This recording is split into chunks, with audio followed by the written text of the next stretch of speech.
In that sense, then, do you have to be in a certain mindset to write, or a certain mood, or certain? I think it's really just about having time to write, and that's something that has changed a lot for me since we started touring, because I do most of my writing and making demos when I'm at home, and so the amount of time at home I've had has changed a lot in the last few years. Like when I was starting to make music, I was in high school, so I had a lot of time at home after, trying to procrastinate from doing homework and stuff, so I was just making songs then.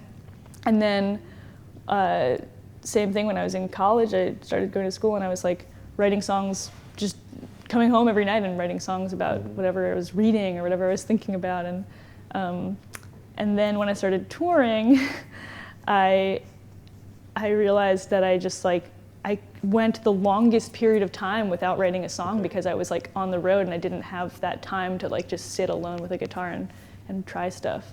So it has changed in that, just in terms of time, it's just changed the process a little bit, because now when I'm on tour, I write lyrics, but I don't really have time to write to finish a song. So when I'm home, I'm like really focusing on trying to, like I'm trying to make myself work on music as much as I can while I'm home and just put aside time for it and like try and record at least a song every week or something, just to keep exercising the muscle. And you say you do write lyrics, so I imagine you just jot down some stuff while you're on the road. What was one of the things that you immediately went to once you had some time at home and started thinking about Vessel? What was the first song that you kind of started working on? Well, the first songs that were arranged for Vessel were old songs. Okay. So we, like, before Next Thing even came out, we were talking about bringing back the song Being Alive and the song Bus Bus Train Train, which were both on older releases. And so we arranged those, and we actually have been touring with those for a while now, because we toured through the Next Thing tours, we were playing those songs live. So those started as like just arranging the song for a live setting, and then we liked the arrangement and we thought let's put it on another record, why not? So that was maybe the first like step toward making this album. But I'm trying to think what the oldest new song on it is, which is maybe like, it might be Apathy or Cafeteria. Okay. Those were written like during the Next Thing touring, towards the beginning of it, I guess. I don't know. I guess the way that we usually I don't think about the album as like an album. I think about it as just like, these are 18 of my songs. Like, so it's kind of like, I didn't think about it like, ooh, what's gonna happen on the next record? What am I trying to do? It was kind of like, okay, we have these songs, we have these ones. So slowly over the year and a half of touring with Next Thing, when we were home, I would bring in whatever new song I was excited about, and then we would arrange it. So it's like, it just kind of grew over that time. Well, it's like you said, I think with the first question, where you said when you write songs, maybe afterwards you kind of see in that song what you were feeling or going through it at the time of the writing. So I wrote down a couple of lyrics. I don't know how much you want to get into them, but I'm not going to go on. Well, especially the way the album ends with Vessel. The last lyric is "Stay alive by nodding along." I wonder where that line came from. So that song is a lot about, especially the ending of that song is about being in a band and playing music with other people. Okay. And some of the songs on this album were written when I was leaving another band that I was in and like kind of transitioning into just only doing my own music and not playing other people's music. And I really like playing on other people's projects, and like I really like performing music that's not mine. So it was really like sad for me to make that decision. And then since then, I've done so much collaborating with other people because it's so fun, and I can't get enough of just like doing other people's. I feel like there's maybe 4 albums in the last year that have come out that are other people's albums that I sing on and stuff, because it's just fun.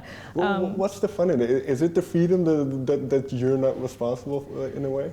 Yeah, exactly. It's like, I don't know, I guess it's just not so personal, so I get to just like just have fun with the musical side of it. It's totally just about like making up notes, and it's not about worry. I don't have to worry about what the song is about. Right. And I don't have to feel nervous like performing because it's not, so it doesn't feel like it's as personal to me, I guess, which I like.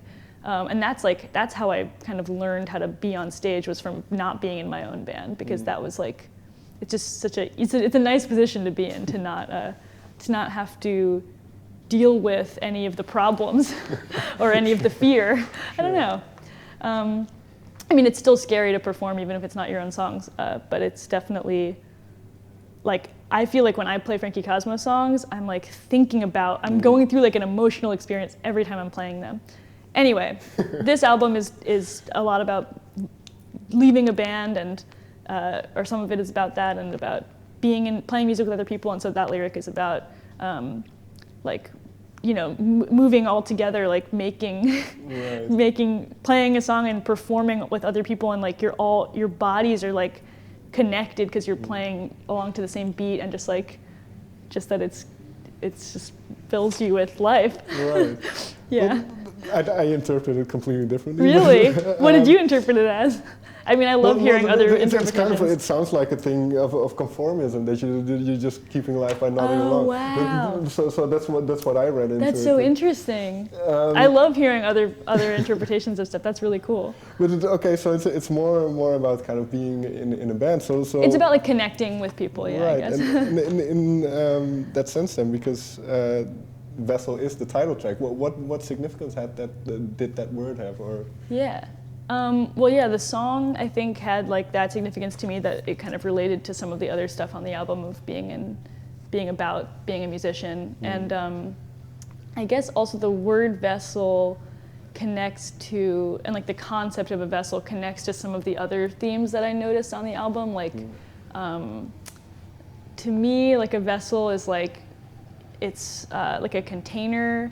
But it's all, like for it can either be empty or full, and you can put something into it or take something out of it. But also it's like used as kind of like, there's like putting too much meaning into something, like, oh, like the idea that you could be like a vessel for life or for your art or something is so scary, and it's so much pressure. Like the idea, I don't know, I guess like the line on the song Vessel where I use the word is about thinking that there's this like huge, bigger than me like idea that I'm like supposed to be like a carrier for giving birth to a child or something, and that's like such a crazy spiritual thing that I don't feel about myself, and that I have the power to do that, but that I don't feel like that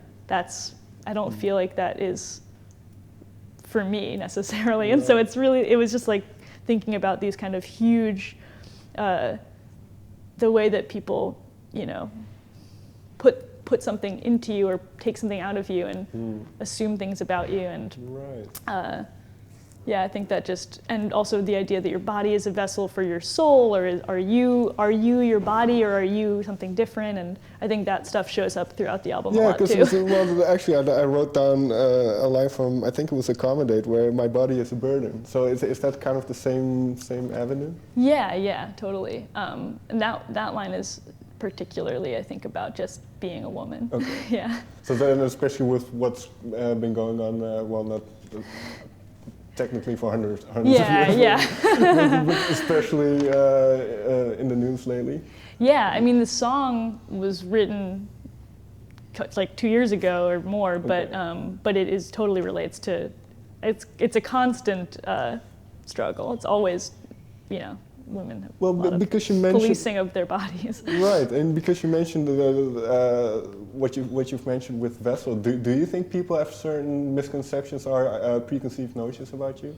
Oh yeah, I think that's like the scariest thing about being at all like a public figure, is that or getting on stage. It's just scary because nobody, unless you're very close to me, then you maybe know the real me. But if you're just a stranger, you're just gonna make a bunch of assumptions. I mean, I do it too, where you see a musician and you just have, the good example of this is I love Angel Olsen, and when I see her play, I feel like it gives me like power and it makes me feel like amazing. And I just think, when I think about her, I just think of like she's just like a goddess, and that she is just filled with power and just like she's this heavenly creature. And then it's like, that's just a person. I just don't even know her. She's a stranger. It's crazy to put that much into someone else, like, because it's a lot of pressure, because then if she, you know, wants to be different, I have to, it's like, it shouldn't personally affect me so much. But it's weird.